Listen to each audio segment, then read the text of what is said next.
people. Hello. Oh, yeah. Hello. How are we doing? Was it?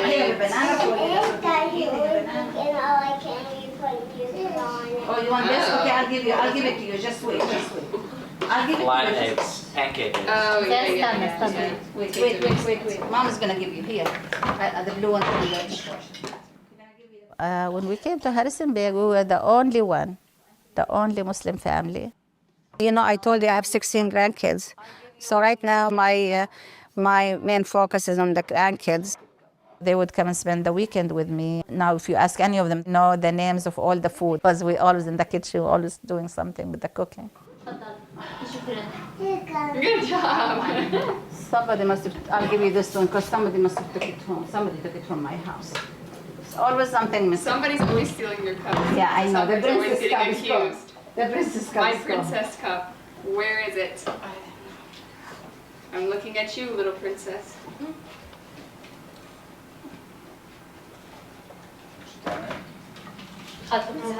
These look good. Where are they from? Somebody made them? These Palestinian made. This is your favorite, Nadia. Trader But this one you have to eat it all at one time, otherwise you'll make It's a too mess. big. It is too big. But you open your mouth wide. Well, I was born, my father, just like a year before I was born, he moved from Palestine to Jordan, to Amman. So I was basically raised, my first 10 years was in Amman, Jordan. Well, one time I got lost. When we moved in this new house, I wanted to have ice cream. Of course, at the time it was very safe to go and all that. So I went down, I was fine. There was a grocery store down there in the same building, but I missed it, I just kept going. So I kept going, I got lost.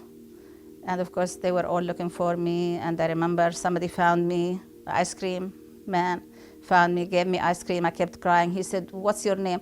I said, "My father at the bank, he works at the bank, my father at the bank." "What's your father's name?" "I don't know, my father works at the bank."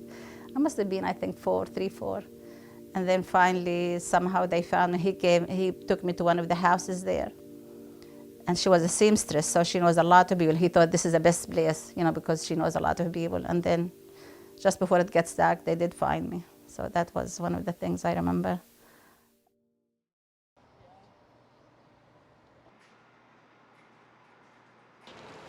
And we use a lot of parsley in our cooking. So I probably need, this is something we should plant around the house, but we don't, so I have that. These, they look good. They're inexpensive, so I'll take some. I think my grandkids, they ask me for some, so I'll take some for them. I'll take.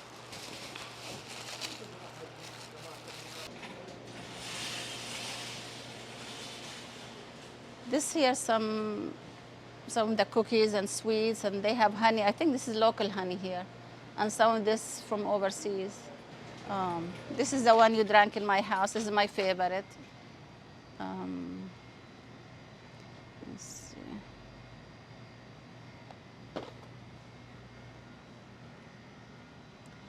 This is the one I usually use, the one that has cardamom. أبو مهدي أي واحد في الحب الهال هذا ولا هداك؟ الأخضر؟ Okay, this one has cardamom, so that's my favorite. That's the one you drank in my house. And they have all kinds.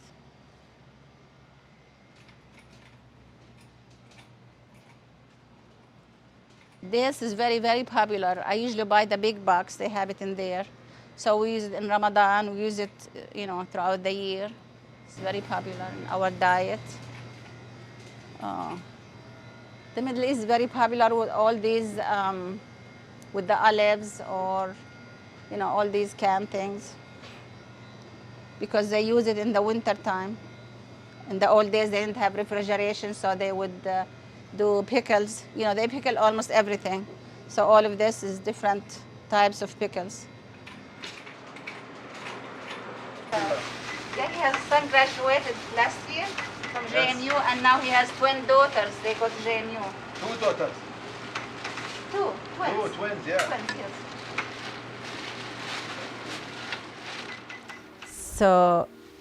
So I lived in Jerusalem from age 10 to from age 10 to age 15. But then the war broke out, which is in 1967. And my fiancé, he came in hoping to get me and my brother out. And my family, of course, they said, well, you want to take your fiancé, you can take her. We end up moving to Long Island, New York. So we passed by New York City, the highways, the cars, the people, the excitement, you know. I thought, wow, this is really something. After that, his family started coming. They end up living in Brooklyn, New York. And they would come in the summer and, you know, the children would have fun. By then I had 3 boys. We lived there for like about 10 years.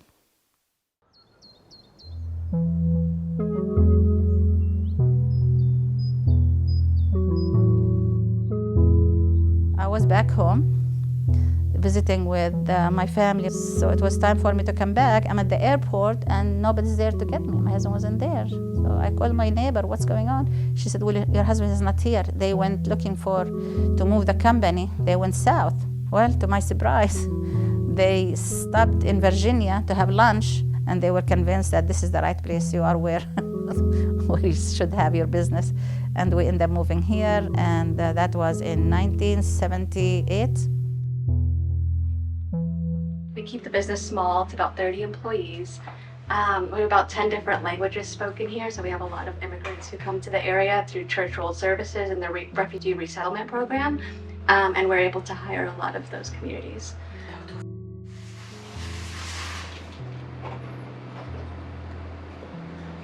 And if you want to see my mom in her element, this is what she does. She goes and talks to everyone every day and checks on everybody like everyone's mom. So she's everyone's Teta here. In overseas, people would love if their father has a business settled and started and is doing well, but with them, no, they have to do their own thing. So they are doing their own thing. Nadia, for now, decided she's not getting married, and she does. That person has to stay right here. It cannot be in DC. It cannot be like she had offers from overseas even. But no, whatever you call it, marriage thing. And that's.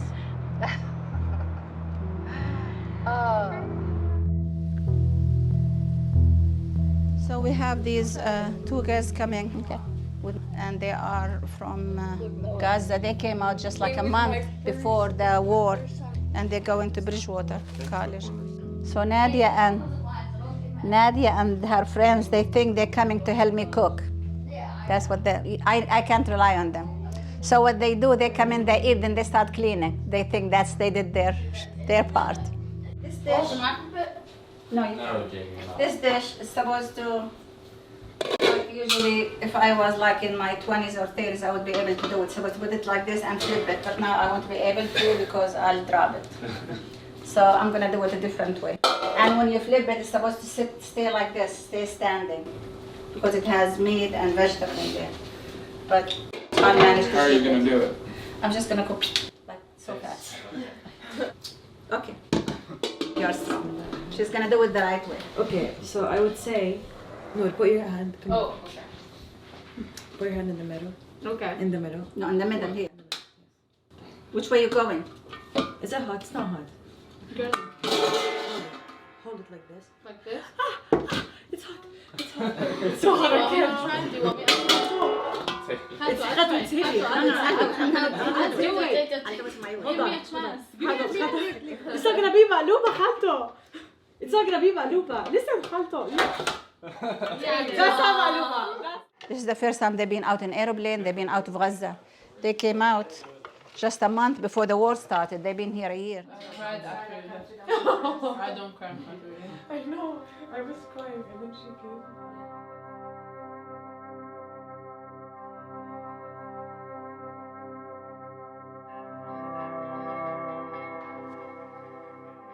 I have a friend who says, don't watch it. I said, how could I? I have to watch it. I wake up, sometimes even in the middle of the night, because over there is 6 hours difference.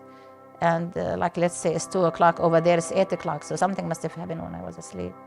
It's really hard. Though I lived here 57 years, I lived there 15 years. It's just It's your country, your home. Nobody can tell you, otherwise. You feel you and the land, the dirt, whatever. It's one. You and the live tree is one. You connect. I'm sure that's with everybody. Yeah. I was in the car actually, and I heard about September 11. And I was shocked, like, is this true or this is a movie? So I go to 11, right here, there was a place where I could rent a carpet cleaner, right. And my way going to the store, there was 4 or 5 JMU students. I was covered. So they start saying, there she is, she's one of them, she's one of them, there she is, she's one of them. I got so scared, I started running, I went in the store. And then I started thinking about what were they saying, what were they gonna do? She's one of them, she's one of them. I get the machine, put in the car, came home, and then the next day I took off my head cover. I took it off for like 2 days. Then I sat and started thinking within myself. I saying, who is really gonna take care of me? Who's gonna protect me? Is it God? God is in charge. So I put it back on. So I was without it for 2 days. I put it back on and I kept it on. But that was a little scary. I had people at that time, because we were here for about maybe a month or so before we went back to school. There was people, like many night people who been back home and they know about Islam and all that. They would open the door for me and they say salam or something. There's other people who just look at you like weird, like, you this and that. So it was a mix of things. Yeah.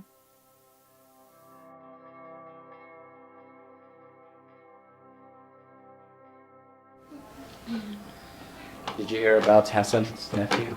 No, I haven't heard this stuff yet. He got killed on Wednesday. What Hassan's that here? Well, In the West Gaza? Bank. In the West No, Bank? the West Bank. No, I didn't know about That that. was terrible. He was shot? Or Yeah. what? And how old If you was watch him, it's in the Washington Post and the New I York Times. saw that 8 were shot, but he was one of the 8? Yeah. What? And he was one of the ones they threw off the roof He too. was? I watched that video. And then they picked him up with the bulldozer. And they didn't give the body to the family. Are they going to? Probably not.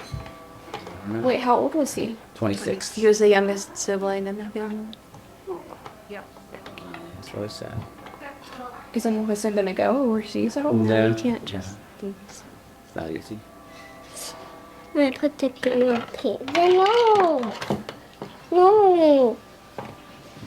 Then why did you break it? He didn't break it. He didn't. He knocked His the bed. family is that on? His She's going on the brother's roof. son. So that's Why is That's he? Brianne's cousin. Did he have kids? 26. No. Finished school.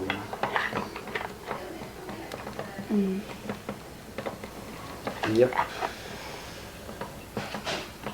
They're, Was he just out, like wrong place, wrong time, or were they protesting? no, they were after. his Then, group. then, Boss. Give him something else. Give him, you want a color, Zane? Where's the color? There.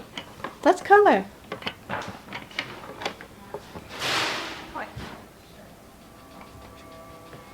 Are we gonna put her on the piano? No, we're not. Got to do the kitchen thing. The kitchen thing is on. Yeah, we gotta go to the kitchen. Let's go. Come on, Selma. Let's see what you want ready to eat? She was Are cooking. you hungry? She had McLuba yesterday. You're hungry because you're always hungry. Come on. I don't like that on tape. Look out, Chunky.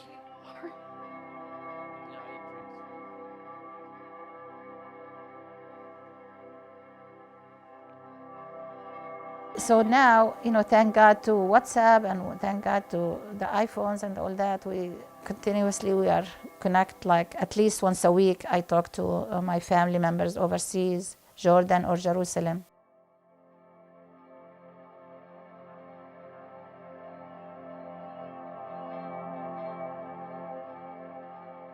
Okay, I'll go slowly. How was your day? It was okay. Alhamdulillah, we are fine. Little bit of suffering because of Gaza war. Right. And the young guys here, they're suffering too much if they go out. Or they cannot go to the Aqsa Mosque to pray for the guys who are between, 13 and 30 years old. They don't allow them to go to the Aqsa Mosque to pray. Now, the young guys are suffering on the checkpoints because they find any excuse and they start beating them and shouting on them and give them problems, and no, without any reason, I mean. So people are suffering here too much. And sometimes they take their IDs also from them. Yeah, and they will take you to interrogation. Why you there? Why you come here? Who's that? Who's this? We're talking about the Israeli armies in the West Bank. Is there school? Do the kids go to school? Regular school? Yeah, they go to school, yeah. School are normal. Universities are normal. And Ismail, does he go to Yafa? No, he's in Haifa. Haifa, I in the mean. north. Yeah, and it's not easy because whenever there is rockets coming nearby, so the whole buildings are shaking, I mean. Right. To switch to a nicer tone, do you remember anything, any experience we had when we were young, beside the fikra? Do you remember? Yeah, I remember. What do you when remember? we were not young, teenagers maybe. Whenever our family have a box of sweet and they put it somewhere in the dining room in one of the cupboards. They hide it from us. Me and Najla, we start looking at each other once, twice, thrice a day. Fikra means idea. The idea means we go to that box, open it, and eat a piece of sweet and run away. One watches and one run and get a piece of sweet and come out, right? Right. At the end, the family will find that the box is almost empty. She still plays that game, but she plays by herself. It has baklawa in it, yeah. She hides the box from herself now and plays that game. Yeah. Well, thank you so much. Nice talking to you. And inshallah, tomorrow we'll be in touch. Yeah, thank you for staying awake. Thank you. Say salam to everybody. Say hello to everybody. And Say hello to everybody. I will. Wish Thank all you. the best. Okay, have a good night's sleep now. Love you. Take care. Love you. So, Okay, find the groom for Nadia, by the way. Naam Habibti. Nadia's hitting 40 years old, so you need to find the aris for her, a groom. He already told me earlier. He already told you? Talked to me earlier. Okay, assalamu alaikum. Bye bye. Salam. Okay, Salam bye. to everybody. Inshallah. Allah ma'ak. Love you. Allah ma'ak, habibi. These are so cute. Where's the kanafa? Where's the baklava? That's not the baklava. Ibrahim ate the knafa.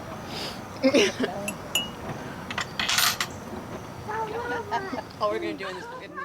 There is a saying that you can kill us, you can destroy our homeland, you can do whatever, but we are just like grass. You cut it and it will become thicker, it will become stronger. And that's what we believe in. That's what we're raising our children, our grandchildren, great-grandchildren, that you do have a hometown, you do have homes and land that was stolen, that was taken from you. She's basically the matriarch of her family. I mean, she is the Teta to everyone. Her entire life has always been one of survival, where she has been forced to assimilate with what's around her, and she's made it work. She is the slightest person that I know because of that.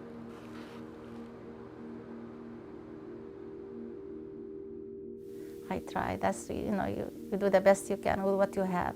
I have a saying that says, it's not what happened to you in life, it's how you react to what happened to you in life. And I will always tell my kids, I tell them to write this on my tombstone. And I tell them a story about this old man, a drunk old man, and he has two boys. One of them became drunk just like him, and the other one became a decent person. So they asked him, and the drunk, he said, I saw my father like that, so I just, became like him. That's what I saw all my life. The other one said, I saw my father like that, and they decided not to be like that, to be opposite to that. And that's what I think life is all about.